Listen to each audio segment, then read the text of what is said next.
नमः पार्वती पतिये हर हर। आज इस बड़ा बाजार सभा में उपस्थित भारतीय जनता पार्टी के हमारे सभी पदाधिकारीगण और उपस्थित मेरे सभी बहन और भाइयों,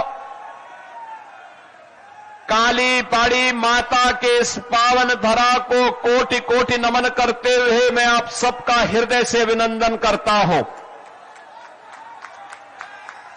बहन और भाइयों, आज जब मुझे आपके बीच में आकर के बंगाल विधानसभा चुनाव में भारतीय जनता पार्टी के प्रत्याशियों के लिए अपील करने का सौभाग्य प्राप्त हो रहा है, मैं इस अवसर पर भारत को प्रेरणा देने वाले उन सभी महापुरुषों का स्मरण करना चाहता हूं जिन्होंने अपने तप से, अपने त्याग से, अपने बलिदान से और अपने पुरुषार्थ से भारत को भारत बनाने के लिए बंगाल की धरा में जन्म लेकर के पूरे भारतवासियों के लिए एक वे प्रेरणा बने थे। बंगाल की धरा भारत की आध्यात्मिक धरा है, भारत के आध्यात्मिक परंपरा के अनेक साधकों को जन्म लेने वाली धरा है। रामकृष्ण परमहंस हो, स्वामी विवेकानंद जी हो, लाहिड़ी महाशय जी हो, या फिर अगर हम बात करते हैं तो भारत सेवा श्रम संघ के संस्थापक स्वामी प्रणवानंद जी, बंगाल की धरा से वैश्विक धरातल तक इन्होंने भारत के सनातन की पताका को फहराने का कार्य किया था। बहन और भाइयों, ये बंगाल की ही धरा है जिसने नेताजी सुभाष चंद्र बोस को देश को दिया। और याद करिए, हर भारतवासी गौरव की अनुभूति करता है जब नेताजी का नाम आता है। नेताजी का वो उद्घोष हर भारतीय के लिए सदैव प्रेरणा रहा है और आजादी का अमर मंत्र बना था कि तुम मुझे खून दो, मैं तुम्हें आजादी दूंगा। आज भी हर भारतीय के कानों में गूंजता है। बहन और भाइयों, इसी बंगाल की धरा ने खुदीराम बोस दिए थे।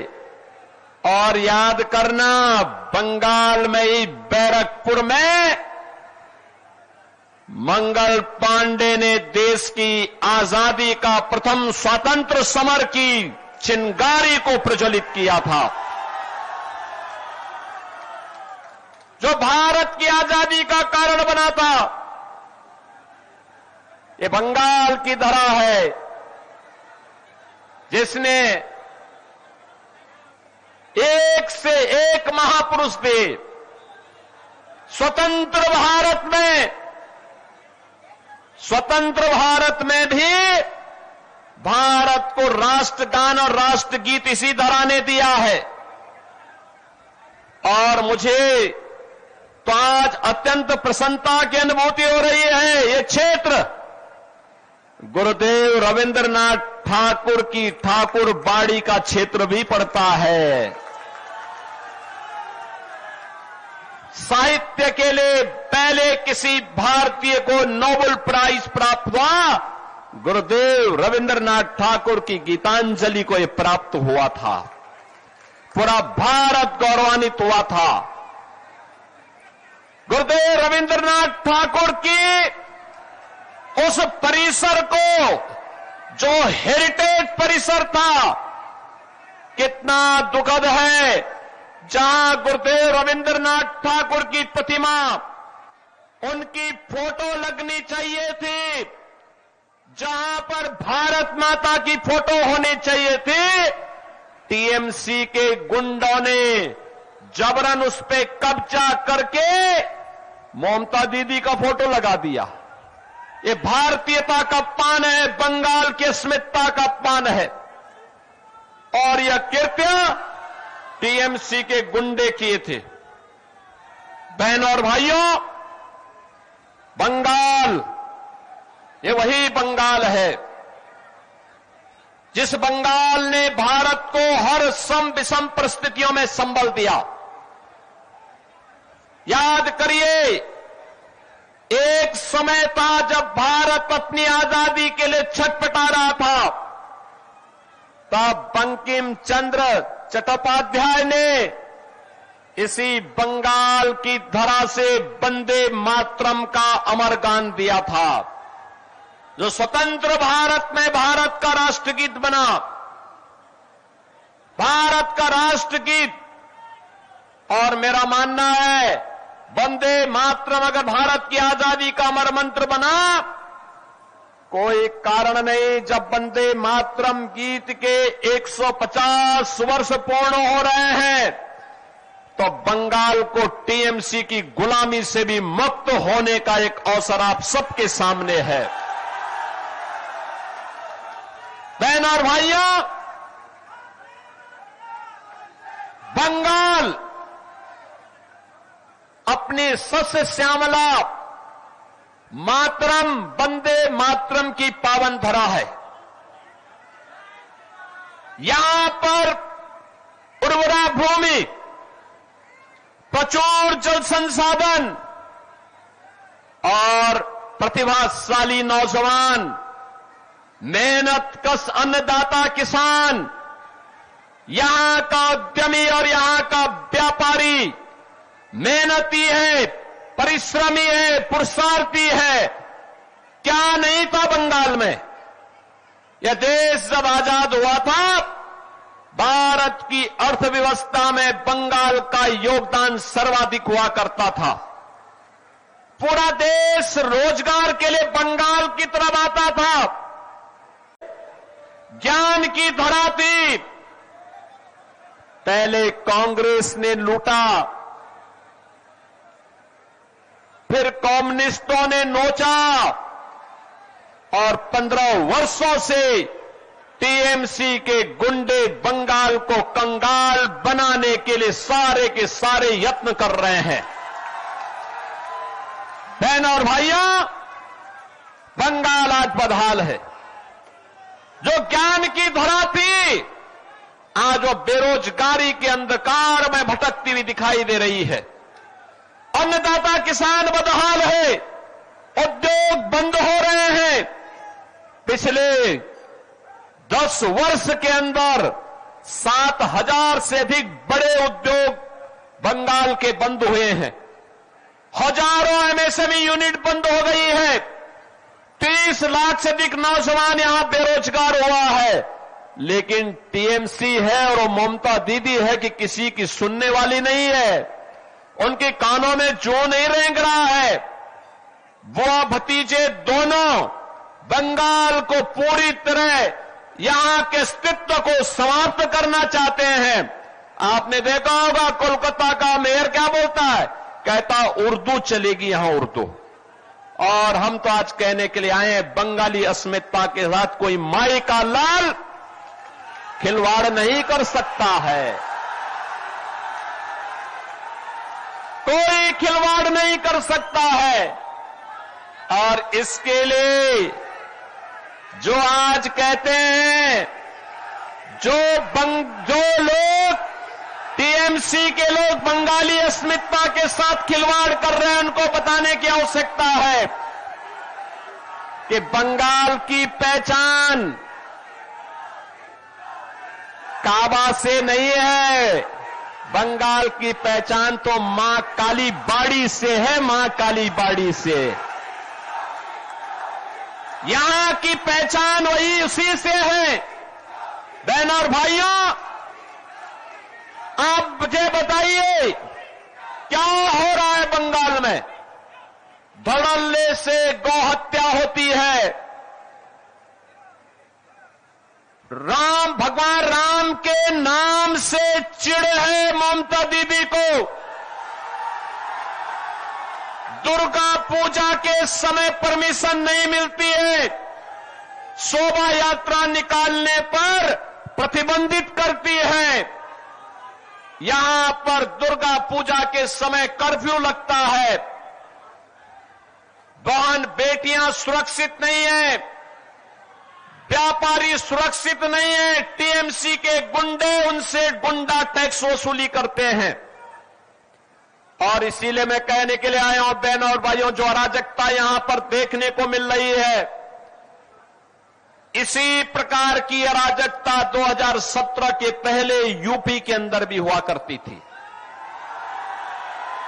उपद्रव था, कर्फ्यू था, दंगा था, गुंडा था और हर व्यक्ति को गुंडा टैक्स टीएमसी की ही सहयोगी दल समाजवादी पार्टी को देने, उनके गुंडों को देने के लिए मजबूर होना पड़ता था। बहनों और भाइयों, यूपी में कोई राम नाम उस समय लेता था तो उस पर डंडे और गोली चलते थे। यूपी में विकास ठप था, ऐसे अंधकार था। और आज यूपी में आप जाइए, यूपी उपद्रव नहीं है। आज यूपी में उपद्रव नहीं है, उत्सव है, उत्सव। कहीं रामनवमी का उत्सव, कहीं श्री कृष्ण जन्मोत्सव का उत्सव, कहीं पर कांवड़ यात्रा का उत्सव, कहीं दुर्गा पूजा का उत्सव, कहीं सरस्वती पूजन का उत्सव है। आज यूपी के अंदर अराजकता नहीं है। आज तो उत्तर प्रदेश के अंदर राम राज्य की एक नए युग में उत्तर प्रदेश के लोग जी रहे हैं। आज वहां पे कर्फ्यू नहीं है, दंगा भी नहीं है, नो कर्फ्यू नो दंगा। यूपी में है सब चंगा, यूपी में सब शांति है। माफिया समाप्त, गुंडा समाप्त। और माफिया और गुंडा वहां पर जो कहीं भी सिर उठाता है तो यूपी का बुलडोजर उनकी हड्डी पसली को उस हाईवे बनाने में उपयोग कर देता है। जितना भी वहां के माफियाओं ने कांग्रेस और समाजवादी पार्टी की सरकार के समय में सरकारी संपत्तियों पर कब्जा किया था, गरीबों की संपत्ति को, व्यापारियों की संपत्ति को कब्जा किया था, व्यापारियों की संपत्ति व्यापारियों को, गरीब की संपत्ति गरीब को और सरकारी भूमि सरकार को, और माफिया के द्वारा स्वयं अर्जित की गई भूमि पर फिर गरीबों के लिए आवास बनाने का काम यूपी के अंदर हुआ है। अब वहां पे कोई गौ हत्या नहीं करता है। उत्तर प्रदेश में एक ही उद्घोष है, न गौ माता को कटने देंगे और न ही हिंदुओं को बंटने देंगे। बहनों और भाइयों, आज उत्तर प्रदेश राम राज्य के नए युग में जा रहा है। आप जाइए अयोध्या में, आप जाइए मथुरा वृंदावन में, आप जाइए काशी में, और आपने देखा होगा गत वर्ष प्रयागराज महाकुंभ में पूरी दुनिया आई थी। ये है भारत की विरासत के प्रति सम्मान का भाव, और ये तभी होता है जब डबल इंजन की भाजपा की सरकार होती है। याद करिए, हमने अयोध्या को, काशी को, मथुरा को, प्रयागराज को संवारा है, सजाया है। और बंगाल में गुरुदेव रविंद्रनाथ ठाकुर के पैतृक पुश्तैनी प्रॉपर्टी पर टीएमसी के गुंडे कब्जा कर रहे हैं। यूपी में कोई कब्जा नहीं कर सकता। यूपी में कब्जा करेगा तो उसे मालूम है उस गुंडे और माफिया को कि उसकी 7 पुश्त की पूरी प्रॉपर्टी को सरकार ले लेगी और फिर उसको गरीबों का आवास बना देगी। और इसीलिए बहनों और भाइयों, मैं आप सबसे कहने के लिए आया हूं, आज आपके पास अवसर है।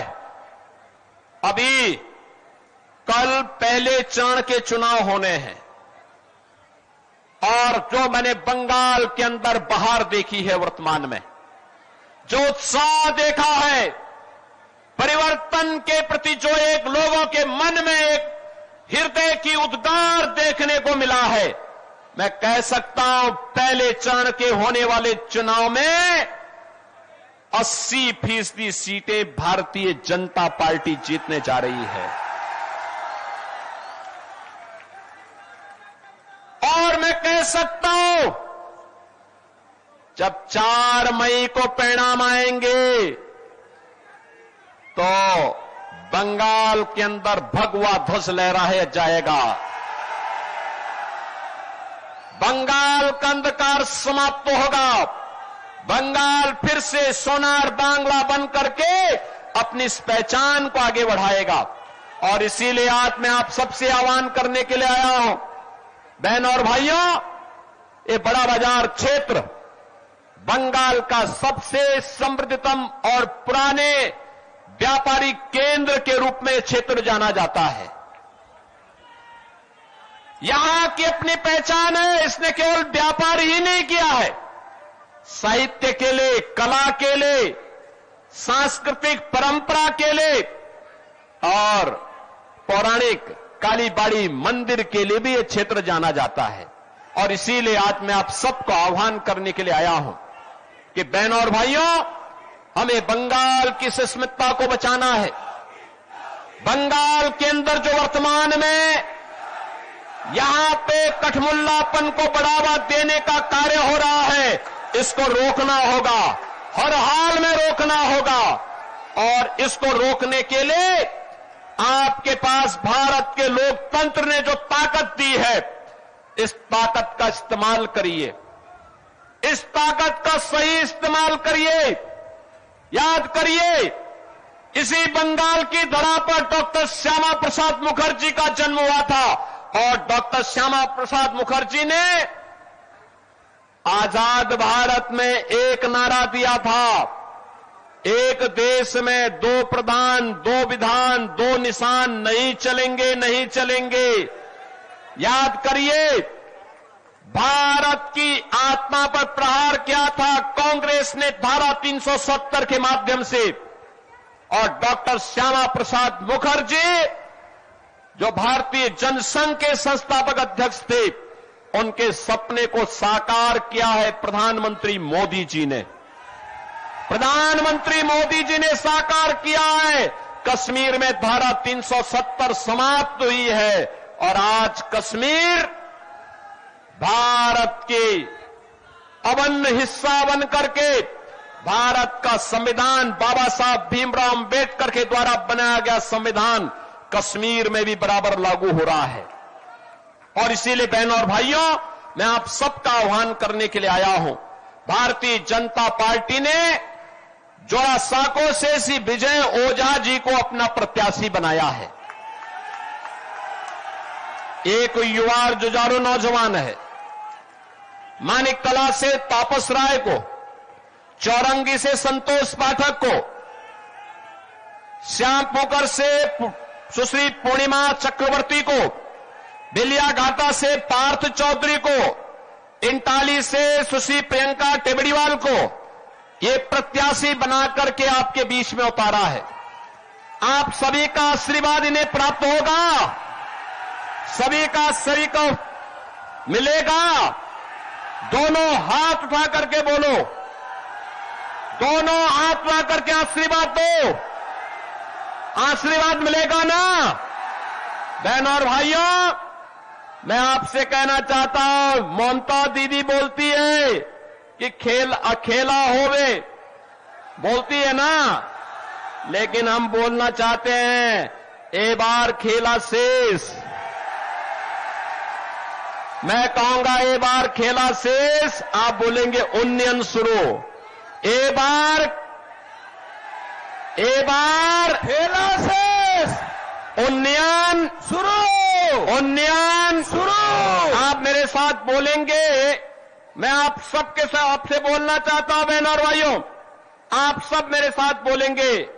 मैं कहूंगा आमार सोनार बांग्ला, आप कहेंगे टीएमसी मुक्तो बांग्ला। बोलेंगे ना? तो मेरे साथ बोलेंगे आमार सोनार बांग्ला, टीएमसी मुक्तो बांग्ला, आमार सोनार बांग्ला, टीएमसी मुक्तो बांग्ला। मैं कहूंगा अंधकार, आप कहेंगे हटवे।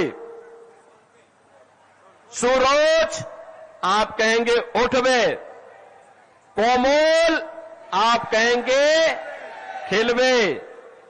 मेरे साथ बोलेंगे अंधकार हटबे, अंधकार हटबे, सूरज उगबे, सूरज उगबे, कोमल खेलबे, कोमल। खेलबे। और अंत में मेरे साथ बोलेंगे पलटानो दोरकार, जय बीजेपी सरकार, पलटानो दोरकार, जय बीजेपी सरकार, पलटानो दोरकार। जय बीजेपी सरकार। भारत माता की जय, भारत माता की जय, भारत माता की जय, जय श्री राम, जय श्री राम, जय जय श्री राम। जय श्री राम।